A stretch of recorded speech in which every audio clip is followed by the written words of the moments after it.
Bismillahirrahmanirrahim.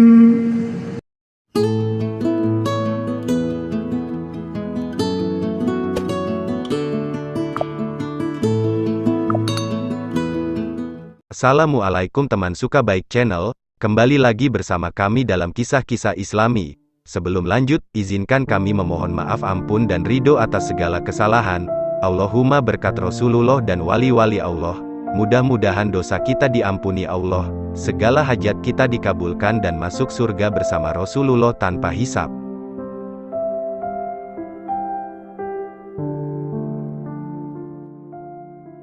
Suatu hari seorang ibu tua mendatangi Imam Al-Hasan Al-Basri. Ia baru saja ditinggal mati anaknya yang perempuan. Kepada Al-Hasan Al-Basri, ia menyampaikan kerinduan mendalam kepada anaknya. Ia merasa kehilangan. Ia ingin mengetahui keadaan si anak. Ia ingin berjumpa dengan anaknya meski di dalam mimpi. Al-Hasan Al-Basri memahami perasaan yang dialami tamu tersebut. Ia kemudian menyarankan si ibu untuk melakukan sembahyang 4 rakaat setelah sembahyang Isya. Bacalah surat Al-Hakumut Takasur sekali setiap rakaat setelah pembacaan surat Al-Fatihah, lalu berbaringlah, bacalah sholawat Nabi hingga kau tertidur. Perempuan itu mendengarkan baik-baik fatwa Al-Hasan Al-Basri. Ia segera pulang dan menjalankan fatwa tersebut. Terjadilah apa yang dikehendaki si ibu. Ia dapat berjumpa dengan anak perempuannya yang telah meninggal. Tetapi ia begitu terkejut melihat anaknya terbelenggu dan terpasung dalam siksa kubur. Bangun tidur, ia kembali menemui Al-Hasan Al-Basri. Ia mengabarkan kondisi anaknya di alam barzak. Mendengar cerita si ibu, Al-Hasan Al-Basri pun sempat gelisah dan bimbang sesaat. Al-Hasan Al-Basri menyarankan tamunya untuk bersedekah yang amalnya dihadiahkan untuk ahli kubur yang dimaksud. Ibu tersebut pulang. Ia mengikuti saran Al-Hasan Al-Basri. Benar saja, kondisi anaknya berubah di alam kubur. Tetapi kali ini Al-Hasan Al-Basri yang justru mimpi bertemu anak perempuan tersebut. Pada malam itu, Al-Hasan Al-Basri seperti berada di taman surga yang terdapat sofa bagus di dalamnya. Di taman itu Al-Hasan Al-Basri melihat seorang perempuan muda yang cantik dengan mahkota cahaya di kepala. "Apakah Tuan mengenal saya?" Perempuan muda itu menyapa Al-Hasan Al-Basri. "Tidak, aku putri dari seorang ibu tua yang mengunjungi Tuan." "Iya, tetapi bukan seperti, sebaik ini ibumu menceritakan kondisimu," kata Al-Hasan Al-Basri terheran. "Tuan benar, kemarin-kemarin keadaanku memang demikian, buruk dan tersiksa. Lalu dengan apa kau mendapat kemuliaan seperti ini? Di alam barzak, kami berjumlah 70.000 orang menerima siksa kubur. Tetapi suatu hari ada seorang soleh yang baik hati melewati pemakaman kami. Ia membaca sholawat Nabi sekali dan menghadiahkan pahalanya untuk kami sehingga Allah membebaskan kami dari siksa tersebut melalui keberkahan Rasulullah Shallallahu Alaihi Wasallam. Keadaanku sampai berubah, 180 derajat menjadi baik, seperti Tuan lihat sekarang," jawab perempuan tersebut. Cerita ini dikutip dari Simarul Yaniyah fi Riyadil Badiyah karya Syekh Nawawi Banten.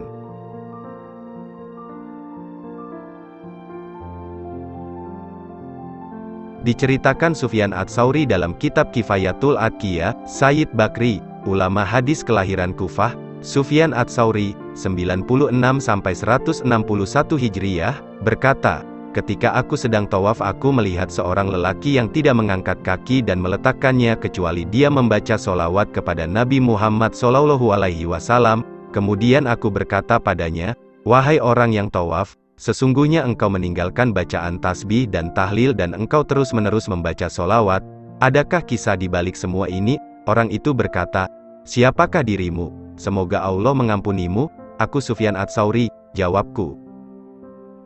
Dia berkata, 'Jikalau engkau bukanlah orang yang langka di zamanmu tidak akan kuceritakan keadaanku dan tidak akan kuperlihatkan rahasiaku.'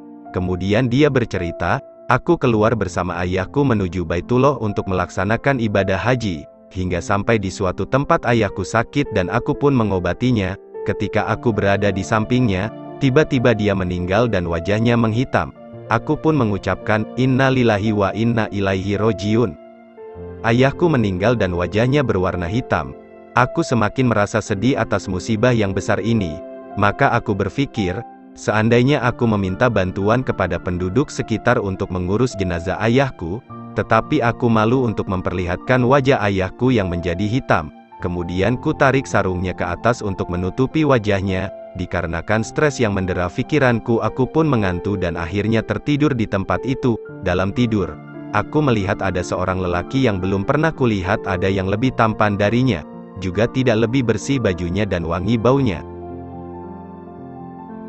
Dia melangkah hingga mendekati ayahku. Kemudian dia membuka sarung yang menutupi wajah ayahku dan mengusapkan tangannya pada wajah ayahku. Kemudian wajah itu menjadi putih. Kemudian dia berpaling dan pergi. Kemudian aku pegang bajunya dan berkata, "Siapakah Anda? Semoga Allah merahmatimu. Allah telah memberikan anugerah denganmu terhadap ayahku di tempat yang asing ini." Dia berkata, "Apakah engkau tidak mengenaliku? Aku adalah Muhammad bin Abdullah, Sohibul Quran. Sesungguhnya dahulu ayahmu banyak berbuat dosa dan kesalahan, tetapi di samping itu dia banyak bersolawat kepadaku. Maka aku simpan ini dan setelah mengetahui dia wafat aku meminta syafaat kepada Allah subhanahu wa ta'ala dan Allah izinkan untuk menolongnya. Kemudian aku terbangun dan wajah ayahku sudah berubah menjadi putih kembali. Sejak saat itu aku selalu menyibukkan diriku dengan solawat dan salam kepada Nabi Muhammad dalam setiap keadaan apapun." Kisah perjalanan ayah dan anak ini pernah diceritakan Al-Habib Umar bin Hafiz di majelis saat berada di Indonesia.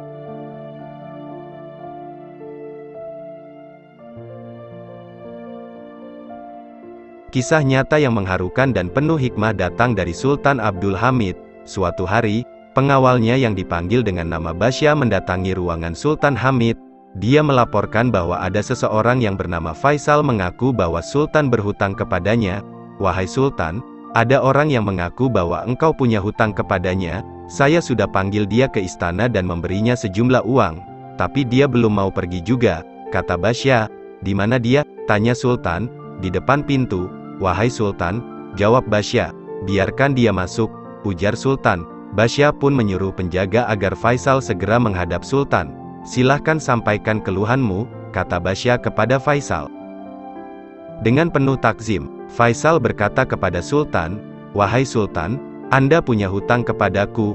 Dengan tenang Sultan bertanya, "Bagaimana dan sejak kapan saya berhutang kepadamu?" "Sultan, aku adalah seorang pedagang, lalu aku bangkrut. Aku berhutang hingga hutangku mencekikku. Kemudian aku berdoa kepada Allah setiap malam." Belum selesai Faisal bicara, Basya langsung menyanggahnya, "Faisal, Sultan bertanya padamu bagaimana Sultan bisa berhutang padamu," sanggah Basya.